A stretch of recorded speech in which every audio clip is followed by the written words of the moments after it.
ಮಕ್ಕಳಿಗೆ ಲಂಚ್ ಬಾಕ್ಸಿಗೆ ಏನು ಮಾಡಿಕೊಡೋದಂತ ಟೆನ್ಷನ್ ಎಲ್ರಿಗೂ ಇದ್ದೇ ಇರುತ್ತೆ. ಎಲ್ಲ ತಾಯಂದ್ರಿಗೂ ಇದ್ದೇ ಇರುತ್ತೆ ಈ ಟೆನ್ಷನ್ನು. ಮಕ್ಕಳಿಗಂತಲ್ಲ, ದೊಡ್ಡವರು ಸಹ ಲಂಚ್ ಬಾಕ್ಸಿಗೆ ತೊಗೊಂಡೋಗ್ಬೋದು. ಅಂಥ ರುಚಿಯಾಗಿರುವಂಥ ಲಂಚ್ ಬಾಕ್ಸ್ ರೆಸಿಪಿನ ಇವತ್ತು ನಾನು ನಿಮಗೆ ತಿಳಿಸ್ಕೊಡ್ತೀನಿ. ಕ್ಯಾಪ್ಸಿಕಮ್ ರೈಸ್ ಇವತ್ತಿನ ವಿಡಿಯೋದಲ್ಲಿ ಹೇಗೆ ಮಾಡೋದಂತ ತಿಳ್ಕೊಳ್ಳೋಣ. ಎಲ್ರಿಗೂ ನಮಸ್ತೆ, ನಾನು ಸುಪ್ರೀತಾ ಶೆಟ್ಟಿ. ವೆಲ್ಕಮ್ ಟು ಸ್ವಾದ. ನಾನು ಮೊದಲು 1 ಕಪ್ಪಷ್ಟು ಅಕ್ಕಿಯನ್ನು ತೊಗೊಂಡು ಅದನ್ನು ಮಾಡ್ಕೊಂಡಿದ್ದೀನಿ. ನೀವು ಉಳಿದಿರುವಂಥ ಅನ್ನದಲ್ಲೂ ಸಹ ಮಾಡ್ಕೋಬಹುದು. ಈ ರೀತಿ ತಣ್ಣಗಾಗಲು ಸ್ವಲ್ಪ ಬಿಡ್ತಾ ಇದ್ದೀನಿ ನಾನು.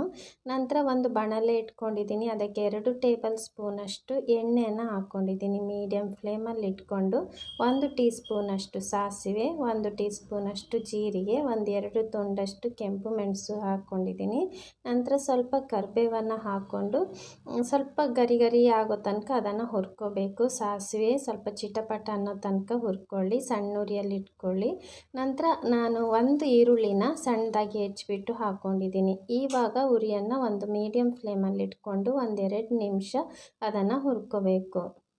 ನಂತರ ಅದಕ್ಕೆ 1 ಟೀ ಸ್ಪೂನಷ್ಟು ಶುಂಠಿ ಬೆಳ್ಳುಳ್ಳಿ ಪೇಸ್ಟನ್ನು ಹಾಕ್ಕೊಳ್ತಾ ಇದ್ದೀನಿ.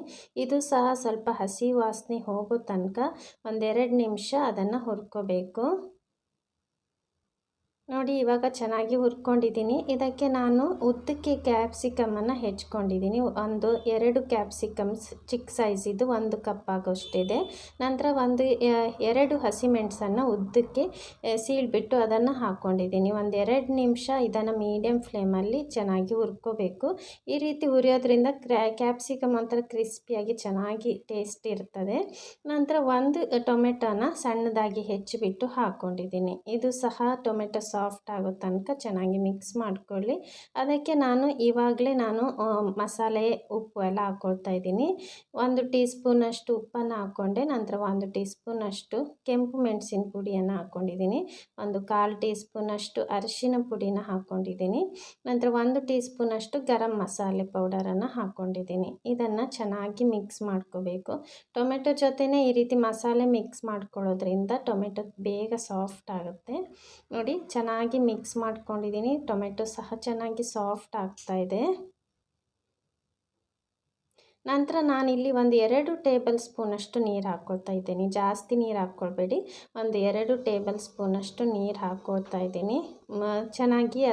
ಚೆನ್ನಾಗಿ ಬೇಯ್ತದೆ. ಮತ್ತು ನಾವು ಅನ್ನವನ್ನು ಸೇರಿಸಿದಾಗ ತುಂಬ ಡ್ರೈ ಅನಿಸಲ್ಲ ಅನ್ನ, ಈ ರೀತಿ ಮಾಡ್ಕೊಳ್ಳೋದ್ರಿಂದ. ನೋಡಿ, ಸ್ವಲ್ಪ ನೀರು ಇರಬೇಕು. ಹಾಗೆಯೇ 1-2 ನಿಮಿಷ ನಾನು ಸಣ್ಣ ಉರಿಯಲ್ಲಿ ಇಟ್ಕೊಂಡು ಬೇಯಿಸ್ಕೊಂಡಿದ್ದೀನಿ. ತುಂಬ ಕ್ಯಾಪ್ಸಿಕಮ್ಮು ತುಂಬ ಸಾಫ್ಟ್ ಸಹ ಆಗಬಾರ್ದು. ನೋಡಿ, ಬೇಯಿಸಿರುವಂಥ ಅನ್ನವನ್ನು ಹಾಕ್ಕೊಳ್ತಾ ಇದ್ದೀನಿ ನಾನು. ನೀವು ಹಿಂದಿನ ದಿನ ಉಳಿದಿರುವಂಥ ಅನ್ನದಲ್ಲೂ ಸಹ ಮಾಡ್ಕೊಬೋದು. ಇದು ಲಂಚ್ ಬಾಕ್ಸಿಗಂತಲ್ಲ, ನೀವು ಲಂಚಿಗೂ ಸಹ ಮಾಡ್ಕೋಬೋದು. ಬೆಳಿಗ್ಗೆ ಬ್ರೇಕ್ಫಾಸ್ಟಿಗೂ ಚೆನ್ನಾಗಿರುತ್ತೆ, ಡಿನ್ನರಿಗೂ ಸಹ ಮಾಡ್ಕೋಬೋದು. ತುಂಬಾ ರುಚಿಯಾಗಿರುತ್ತೆ. ಹಾಗೆಯೇ ತುಂಬ ಸುಲಭವಾಗಿ ಅನ್ನವನ್ನು ಮಾಡಿಟ್ಕೊಂಡ್ರೆ ಒಂದು 10 ನಿಮಿಷದಲ್ಲಿ ಮಾಡ್ಕೋಬೋದು. ನಂತರ ಅನ್ನವನ್ನು ಚೆನ್ನಾಗಿ ಮಿಶ್ರಣ ಮಾಡಿದ ನಂತರ ಅದಕ್ಕೆ ಒಂದು ಅರ್ಧ ಲಿಂಬೆಹಣ್ಣಿನ ರಸ, ನಂತರ ಸ್ವಲ್ಪ ಕೊತ್ತಂಬರಿ ಸೊಪ್ಪನ್ನು ಹಾಕ್ಕೊಳ್ತಾ ಇದ್ದೀನಿ.